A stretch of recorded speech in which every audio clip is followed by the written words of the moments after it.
Nandito kami ngayon ni Sir Rocky and ni Ma'am Raisa and ng friend ni Sir Rocky. So, hihingian lang natin si client ng comment doon sa naging service ko. Release namin ng Expander GLS Automatic 2025 year model. So, Sir Rocky. Bali, para sa akin 10 out of 10. Bali, simula nung pinaprocess pa lang talagang napaka hands-on na. Ayun. Salamat, Sir.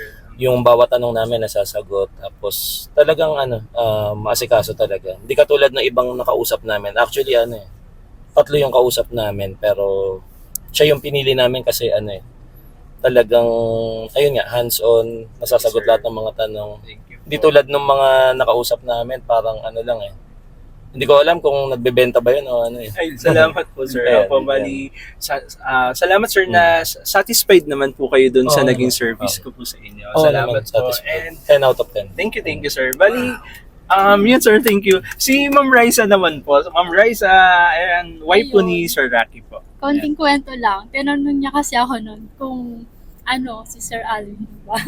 Sabi Thank you ko, po. mas okay na to. Kasi yun nga, sabi ni Rocky, tatlo yung nakausap namin. Binabalik-balikan din namin sila ng tanong, pero hindi kami nasa-satisfied sa answer nila sa amin. Kung ano yung gusto namin, na parang hindi kami nako-convince. Unlike kay Sir, Thank you, Ma'am Raisa. Thank kahit you. na maliit or malalak, maraming tanong, game siyang sagutin kami at nasa-satisfied.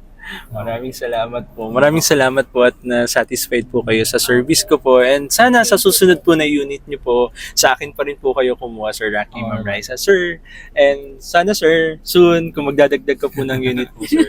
Maraming salamat po. So, yun po. Thank you po sa pag-avail po sa Mitsubishi Jose Abad Santos, Tondo, Manila, Sir Rocky, Ma'am Raisa. And Sir, thank you po. And drive safely po. Welcome to Mitsubishi family po. Thank you po. Thank you, Sir Alvin.